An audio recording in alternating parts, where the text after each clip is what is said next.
Emotional safety is not the absence of conflict or discomfort.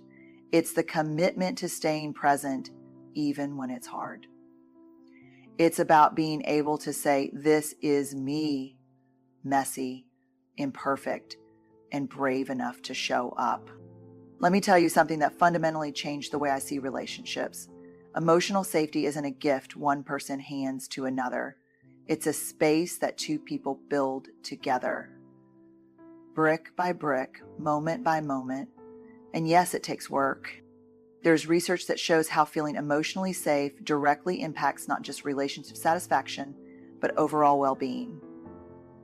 When we feel safe, our nervous system calms down. Our bodies are literally wired to thrive when we know we're accepted as we are.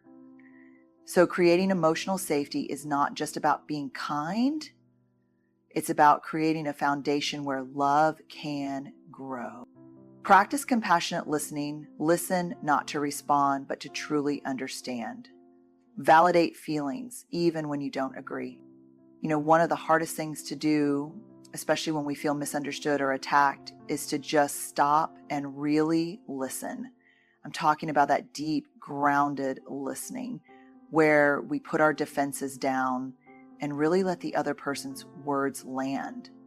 The problem is most of us aren't wired that way. We're wired to protect ourselves, to formulate a comeback, or to explain why we didn't mean it that way. But compassionate listening is different. It's the opposite of gearing up to defend. It's about creating a space where someone feels truly heard.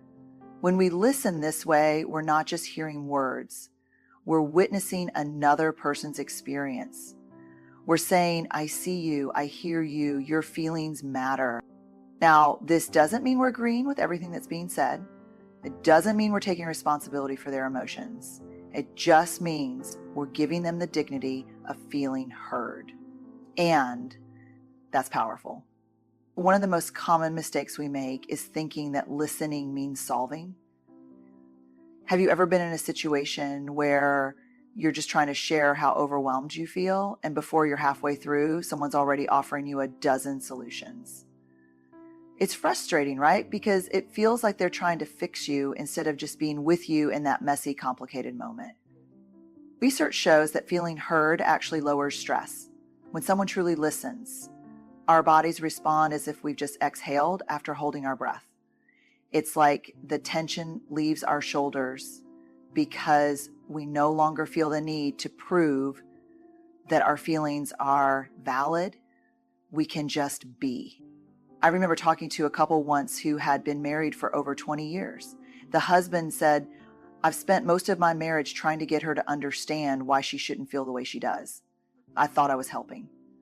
But what I didn't realize was that every time I did that, I was telling her that her feelings were wrong. That's the danger of not listening compassionately. We unintentionally communicate that the other person's reality doesn't matter. Instead of building connection, we create a gap, a space filled with resentment and loneliness. So here's what compassionate listening looks like in practice.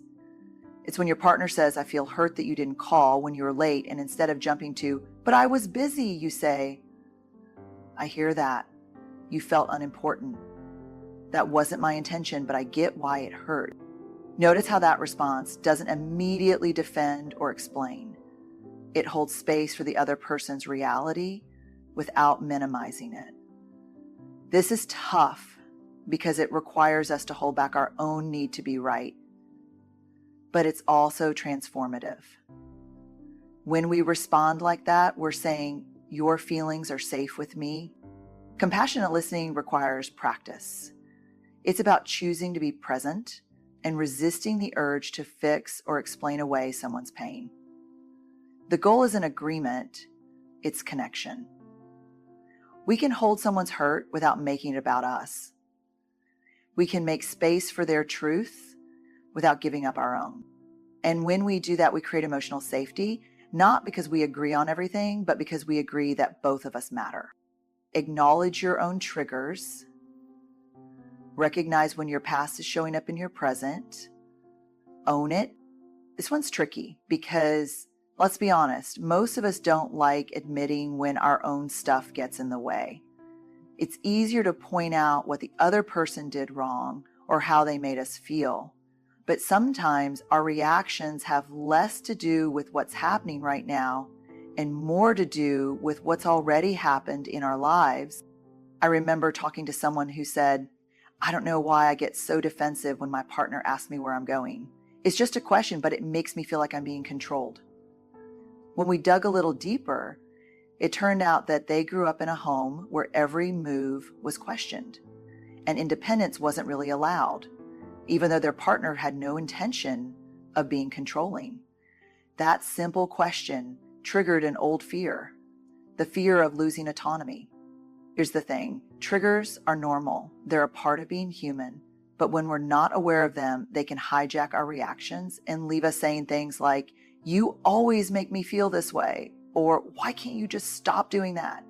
What we don't realize in those moments is that we're reacting not just to what's happening now, but to the layers of pain and fear we've been carrying for years. The first step to breaking that pattern is acknowledging it. It's saying, wait a minute, why am I feeling this way right now? Is it really about what they said? Or is it touching something deeper? This kind of honesty with ourselves takes courage.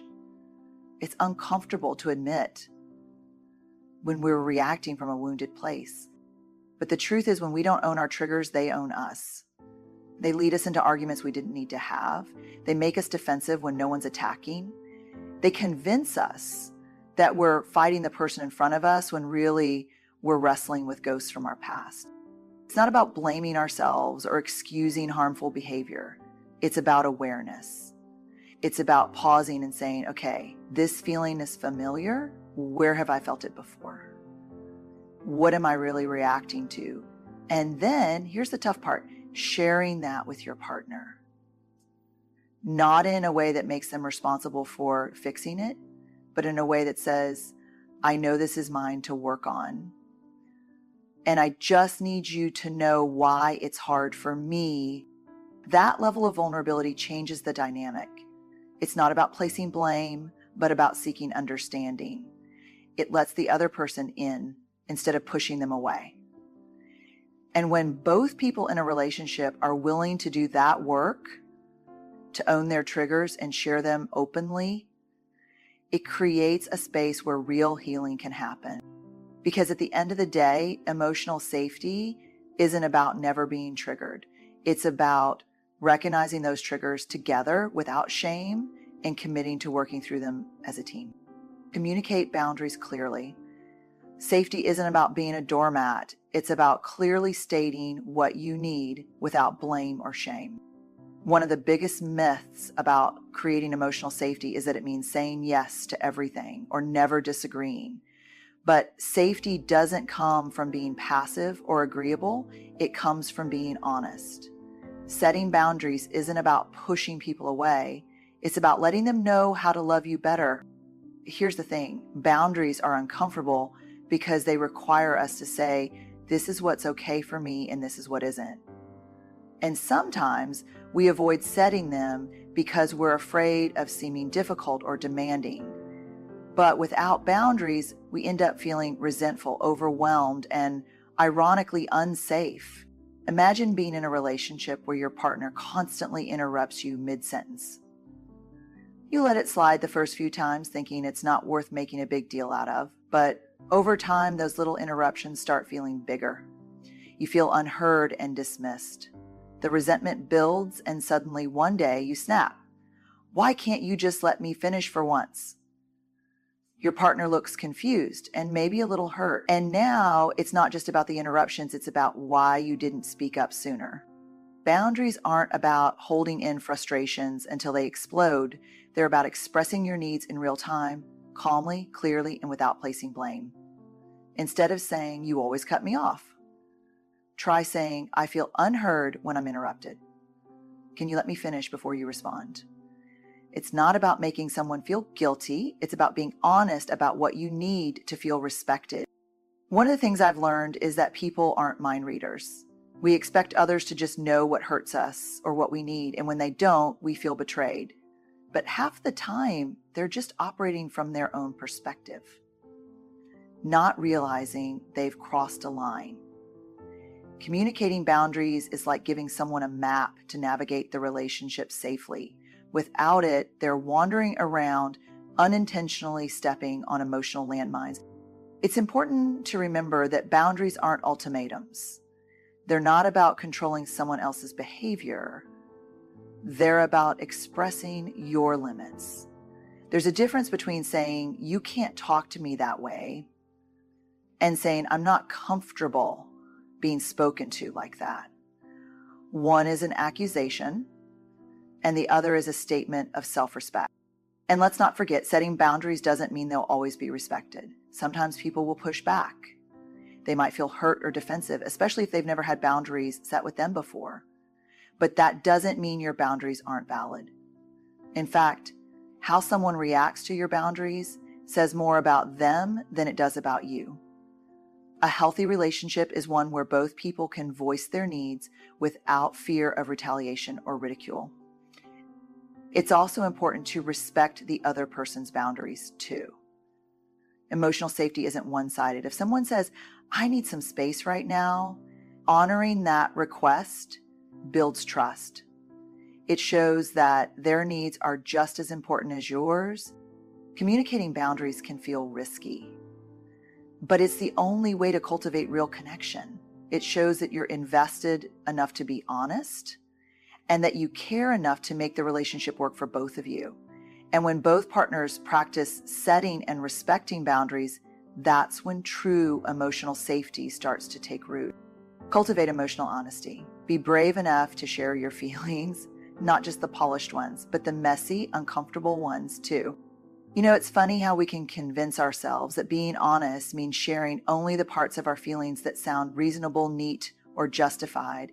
It's as if we think that emotional honesty means delivering a well-packaged version of our truth, like we're protecting the other person from the raw, unedited version of ourselves. But here's the thing. Real emotional honesty is messy. It's admitting that sometimes you feel jealous even when you know it doesn't make sense. It's saying you're hurt even when the other person didn't intend to hurt you. It's being willing to say, "I'm scared that if I'm really honest, you'll think less of me." And that's terrifying because it leaves us wide open to judgment.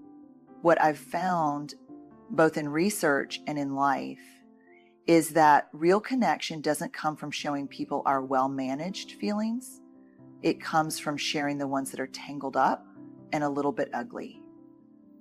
And that's where courage comes in. We have to believe that the people who truly love us, one of the most beautiful things I've seen happen is when someone finally admits what they're feeling without trying to dress it up. I remember talking to someone who said, "I always tell my partner I'm fine when I'm not. I'm afraid that if I say I'm feeling unappreciated, they'll see me as needy." So they'd stuff it down, try to manage it internally, and then wonder why they felt so alone. It wasn't until they actually said, "I'm struggling because I feel like my efforts are being overlooked," that things started to shift. At first, it was hard, because vulnerability always is, but it opened the door to an honest conversation. And here's what really surprised them. Instead of thinking they were being needy, their partner actually felt relieved. They'd sensed something was wrong, but couldn't figure out what. Hearing the truth, even if it was uncomfortable, felt like a weight lifting. Emotional honesty is powerful because it's rooted in authenticity. It's saying, "This is where I am right now. I know it's not perfect, but it's real." It doesn't mean unloading every thought without considering how it lands. It means taking responsibility for your own emotions and sharing them without expecting someone else to fix them. It's a way of saying, "I trust you enough to show you what's really going on." Sometimes we convince ourselves that honesty will break the relationship, but it's often the lack of it that causes the real damage. When we hold back, our partners sense it. They feel the disconnect, even if they can't name it. Over time, that gap grows wider, and before we know it, we're living side by side, but not really seeing each other. It's important to remember that emotional honesty doesn't guarantee a smooth conversation or an easy resolution. Sometimes it brings up things we didn't even know were there, but it's in those moments that real intimacy is born. It's when someone says, "I didn't know you felt that way, but I'm glad you told me." And that's how you know you're building something real. Because you're not just showing the parts that are easy to love, you're showing the parts that are harder to understand, and you're trusting that they'll still choose to stay. The truth is, we can't create emotional safety without honesty. It's not about being right or being perfect.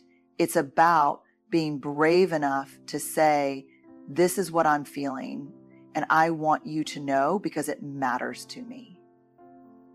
And when both people are willing to be that open, that real, that's when a relationship moves from surviving to thriving. Show up consistently. Reliability builds trust. Keep showing up, especially when it's hard. If I had to sum up emotional safety in one phrase, it would be this: be someone who shows up. Not just when it's convenient, not just when things are easy, but especially when it's uncomfortable or inconvenient. Because here's the truth: trust isn't built in grand gestures. It's built in the small, consistent moments where you prove that your words and your actions line up. Think about it. How many times have we said something like, "I'll always be there for you," only to find ourselves pulling back when things get tough? Maybe it's because we're overwhelmed, or maybe it's because we don't know what to say. But the reality is, when we say we'll be there and then don't follow through, it chips away at the foundation of safety. Showing up consistently doesn't mean we're perfect. It doesn't mean we'll never make mistakes or have moments where we fall short. What it does mean is that we make the commitment to be reliable, even when it's messy